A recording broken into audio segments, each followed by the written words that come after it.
नमस्कार बंधुरा welcome to एसटीयूनिक sports बंधुरा এই ভিডিওতে আমরা কথা বলবো বেশ কিছু অফিসিয়াল ট্রান্সফার নিউজ নিয়ে।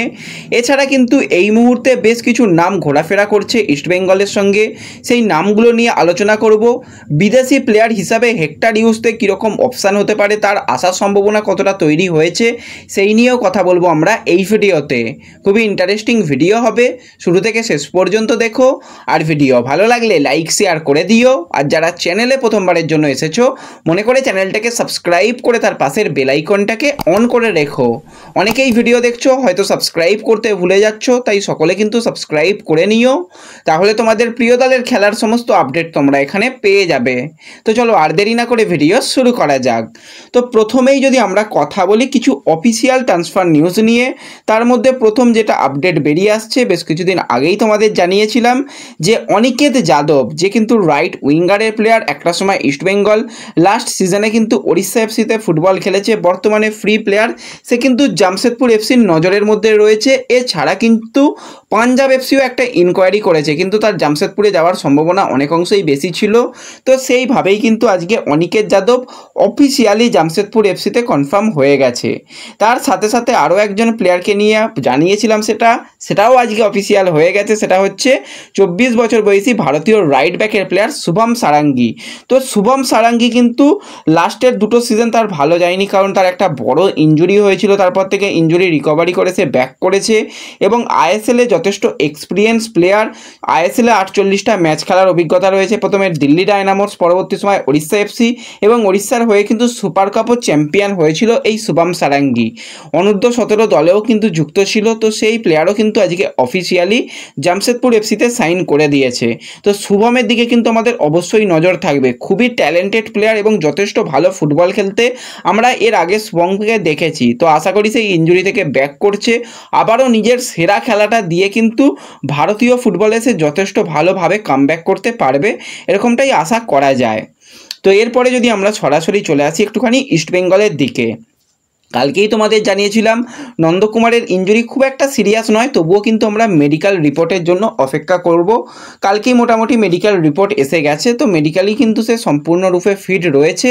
এবং আরও বড় সুখবর বেরিয়ে আসছে নন্দকুমারকে নিয়ে, সে কিন্তু আজকে প্র্যাকটিসে যোগদান করেছে, কোনো রকম তার ইনজুরি নিয়ে সমস্যা বা ভয়ের কোনো কারণই নেই, সে কিন্তু প্র্যাকটিসে আজকে চলে এসেছে। কিন্তু আজকে কোনো কারণবশত ক্লেটন সিলভা সে কিন্তু প্র্যাকটিসে আসেনি, সে মূলত রিহ্যাব করছে। প্র্যাকটিসে এসেও তাকে কিন্তু আজকে প্র্যাকটিসে দেখা যায়নি, এরকমটাই কিন্তু ইস্টবেঙ্গলের অন্দরমহল থেকে আপডেট বেরিয়ে আসছে। তো এরপরে যদি আমরা বেশ কিছু নাম নিয়ে আলোচনা করি, তো অনেকগুলো নাম কিন্তু এই মুহূর্তে ইস্টবেঙ্গলের সঙ্গে লিঙ্ক আপ তৈরি হয়েছে। তো তার মধ্যে যেই প্লেয়ারের আসার সম্ভাবনা তৈরি হচ্ছে সেই প্লেয়ারের নিয়ে একটুখানি তোমাদের আলোচনা করে দিই।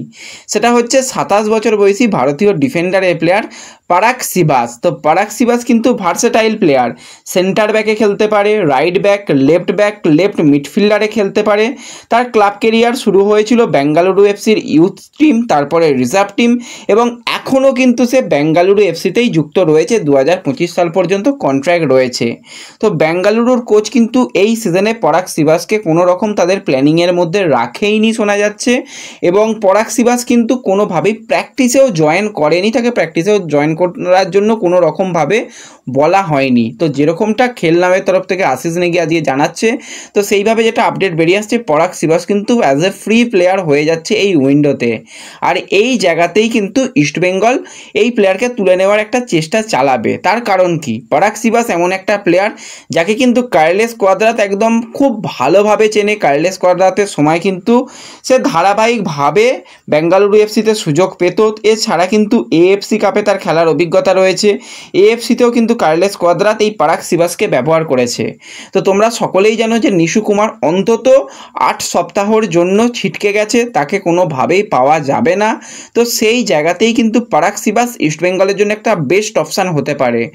এই ব্যাপার নিয়ে কিন্তু কথাবার্তা ভিতর ম্যানেজমেন্ট চালাচ্ছে, কিন্তু এখনই যে তাকে নিয়ে নেওয়া হচ্ছে বা সাইনিং হয়ে যাচ্ছে, কবে আসছে এরকমটা যদি কেউ জানতে চাও, তার কোনো আপডেট আমাদের কাছে এখনও নেই। সেগুলো আস্তে আস্তে আবারও তোমরা শুনতে পারবে। এর আগেও তোমাদের যখন রাহুল কেপির ব্যাপারে প্রথম জানিয়েছিলাম, তো তখনও কিন্তু তোমরা ডাউটে ছিলে যে রাহুল কেপির সঙ্গে কোনো রকম লিঙ্ক আপই নেই।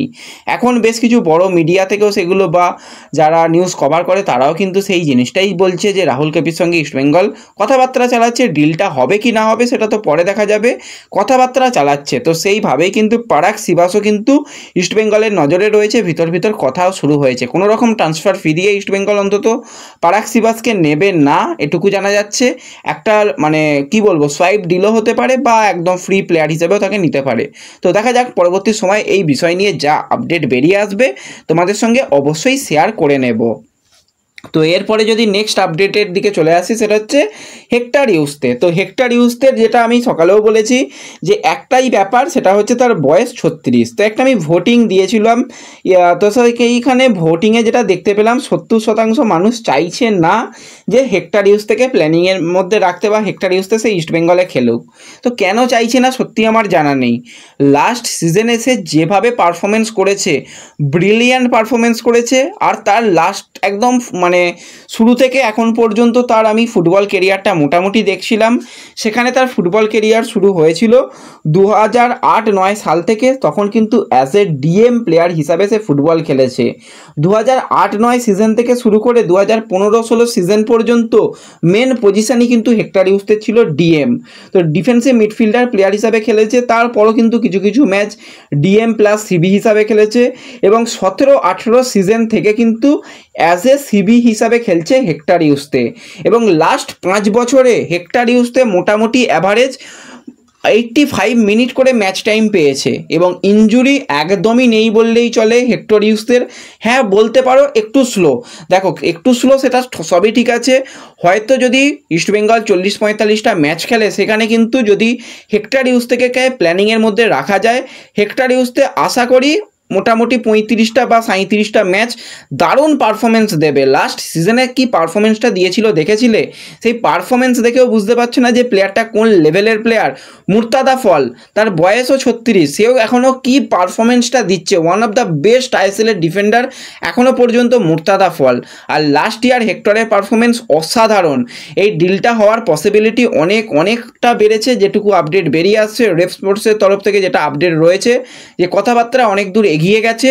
হয়তো সাইনিংটাও হয়ে গেছে বা হয়ে যাবে, সেই দিকে আমাদের নজর থাকবে। তবুও বলছি যতক্ষণ না অফিসিয়াল সিগনেচারের আপডেট আসছে ততক্ষণ অপেক্ষা করে যাওয়া ভালো। হেক্টর কিন্তু ডিএম প্লাস সিবি দুটো পজিশানে খেলতে পারে।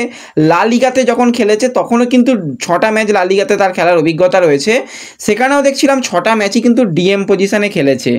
এছাড়া যদি লা লিগা 2, সেখানে কিন্তু 223টা ম্যাচ খেলার অভিজ্ঞতা রয়েছে। তো হিউজ এক্সপিরিয়েন্স প্লেয়ার, আইএসএলের মাটিতে একদম বলতে গেলে ভারতের মাটিতে সফল, আইএসএলে ব্রিলিয়ান্ট ফুটবল খেলেছে। লাস্ট ইয়ার 2টো টুর্নামেন্ট চ্যাম্পিয়ন হয়েছে এবং বেশিরভাগ সময় কিন্তু সে ফুটবল খেলেছে। 521টা তার ম্যাচ খেলার অভিজ্ঞতা রয়েছে। তার মানে বুঝতে পারছো কোন লেভেলের প্লেয়ার। যদি ইস্টবেঙ্গল এই প্লেয়ারটাকে সাইন করে নিতে পারে, ভালো প্লেয়ার। এবং অনেকেই জানতে চাইছিল যে একজন হাই প্রোফাইল প্লেয়ার আসার কথা ছিল, সেটা কি হলো। তো হাই প্রোফাইল প্লেয়ারকে কিন্তু ইস্টবেঙ্গল ফার্স্ট চয়েস হিসাবে রেখেছিল, কিন্তু হাই প্রোফাইল প্লেয়ারটার যেটা সমস্যা সেটা হচ্ছে তার ইনজুরির সমস্যা। তার একটা হেলথ ইস্যু রয়েছে, অন্তত এখনও 1.5 থেকে 2 মাস সময় লাগবে সেই প্লেয়ারের রিকভারি করতে। আর ইস্টবেঙ্গলের হাতে একটুও সময় নেই, তো সেই জন্য সেকেন্ড অপশানের পিছনে যাওয়া হয়েছে। আর তোমরা বারবারই দেখেছো ইস্টবেঙ্গল যখনই সেকেন্ড অপশানের পিছনে যায় আর সেই অপশানটা যখন ইস্টবেঙ্গলে আসে, সেটা কিন্তু দারুণ ক্লিক করে। যেমন কার্লেস কোয়াদ্রা দেখেছো দারুণভাবে ইস্টবেঙ্গলকে এসে একদম চ্যাম্পিয়ন করেছে। তার সাথে সাথে এই সিজনেই তোমরা দেখেছো যে আপুইয়া না এসে সেকেন্ড অপশান ইস্টবেঙ্গলে এসেছে, সেটাও কিন্তু খুব ভালোভাবে আশা করি ক্লিক করবে। আর এই হেক্টরও কিন্তু ইস্টবেঙ্গলের সেকেন্ড চয়েস। তো সেক্ষেত্রে এই সাইনিংটা হয়ে গেলে আশা করা যায় যে ভালো হবে। তবুও পুরোপুরিটা নির্ভর করবে তার পারফরমেন্সের উপর, কোচের প্ল্যানিংয়ের উপর। তো ভালো কিন্তু অপশান হতে পারে হেক্টর ইউজতে। তো এরকমটাই আপডেট বেরিয়ে আসছে হেক্টরকে নিয়ে। তো এই ভিডিওতে এটুকুই আলোচনা করার ছিল। ভিডিও ভালো লাগলে লাইক করে দিও, চ্যানেলে প্রথমবারের জন্য এলে চ্যানেলটাকে সাবস্ক্রাইব করে দিও, ফেসবুক পেজ থেকে ভিডিও দেখলে ফেসবুক পেজটাকে ফলো করে নিও এবং ভিডিও একটু সকলের সঙ্গে শেয়ার করে দিও। তো দেখা হচ্ছে পরবর্তী ভিডিওতে। ধন্যবাদ।